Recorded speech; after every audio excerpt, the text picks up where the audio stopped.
Students, welcome to my channel. This is Roshan Sharma. चलिए my dear student, कुछ ही देर में आपका एग्जाम स्टार्ट होने वाला है। ऑलरेडी आपने अपने 3 लैंग्वेजेस एग्जाम्स लिखे हैं, बहुत ही इजी पेपर्स थे और सभी स्टूडेंट बहुत ही हैप्पी है, बहुत ही बूस्टिंग के साथ एग्जाम लिखे हैं। यहां से आपको ऑप्शनल सब्जेक्ट है, मार्क्स गेनिंग सब्जेक्ट है और अच्छी तरह आपने प्रैक्टिस किया होगा। मैंने भी बहुत से वीडियोस अपलोड किया है और बहुत सारे स्टूडेंट्स कह रहे हैं कि सर कितने प्रैक्टिस करना। देखिए माय डियर स्टूडेंट, जितने भी मैं वीडियोस अपलोड किया हूं उसके अंदर क्वेश्चंस कई बार रिपीटेड क्वेश्चंस है। मतलब ये नहीं कि बार बार अपलोड करना। मेरा रीजन ये है कि कई स्टूडेंट्स ऐसे होते हैं कि रिपीटेड क्वेश्चंस को बार बार देखना अच्छा नहीं लगता, लेकिन मैं समझता हूं कि बार बार देखने से आपको माइंड में उस क्वेश्चंस को याद आ जाएगा, उस करने का ट्रिक आ जाएगी, एग्जाम में आते ही आप आराम से लिख पाओगे।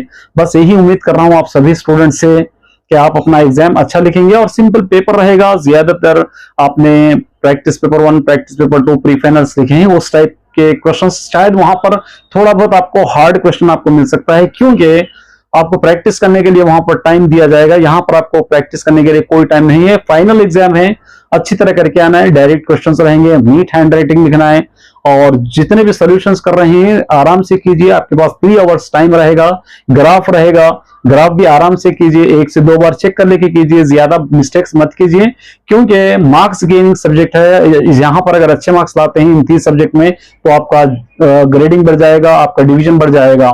तो उम्मीद करता हूं ज्यादा टाइम आपका नहीं लूंगा, आराम से जाइए और 1 से 2 बार क्वेश्चंस को पढ़ लीजिए। जो क्वेश्चंस पहले आते हैं लिखने की कोशिश कीजिए।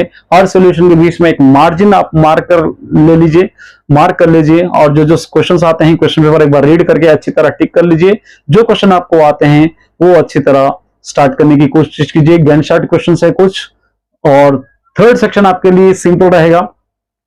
सेकंड सेक्शन, थर्ड सेक्शन, जो सेक्शन आपके पास सिंपल रहेगा उस सेक्शन से आप स्टार्ट कीजिए। डोंट डाउटफुल है उसको बाद में लिखने की कोशिश कीजिए। खुशी खुशी जाना है, फिर आकर मुझे कमेंट करके बताना है कि पेपर कैसा रहेगा। पेपर एनालिसिस भी हम करेंगे, पेपर रिव्यू भी करेंगे, उस पेपर को देखकर भी अपने आंसर्स आप चेक कर सकते हो।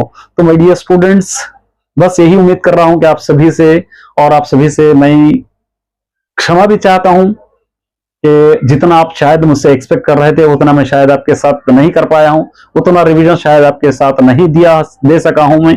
उसके लिए मैं आप सभी से क्षमा चाहता हूं। जितने मुझसे बन पाया है उतना मैं आपको देने की कोशिश कर रहा हूं। हो सकता है हाईली एक्सपेक्टेशन और होते हैं, उतना शायद मैं नहीं कर पाया, मुझे भी उस चीज का अफसोस है। मैं भी मानता हूं कि जितना आप चाहते हैं मैं नहीं कर पाया हूं। चलिए, कहीं से भी पढ़ लीजिए, चैनल से पढ़ लीजिए और कहीं से भी पढ़ लीजिए, अपने रिवीजन से पढ़िए, लेकिन हमारा टारगेट है एग्जाम्स को क्रैक करना। वो एग्जाम्स को अच्छी तरह हम क्रैक करेंगे। कुछ भी कीजिए, कैसे लिखते हैं लिखिए, लेकिन अच्छे मार्क्स आपको आना ही चाहिए। बस जितना ही कह सकता हूं।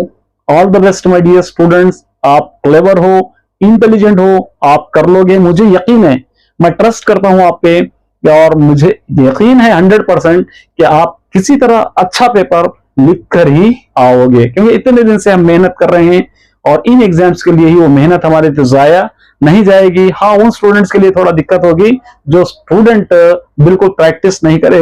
वो लोग सोचते हैं कि हमको मैथमेटिक्स टफ है कहते कहते एनुअल एग्जाम्स तक आए हैं, कोशिश नहीं किए, वो लोग थोड़ा सा नर्वस होंगे। लेकिन बाकी 90% स्टूडेंट्स तो हैप्पी है क्योंकि प्रीवियस एग्जाम्स लोगों के अच्छे गए हैं, तो ये एग्जाम्स भी आपके अच्छे जाएंगे। All the best my dear students.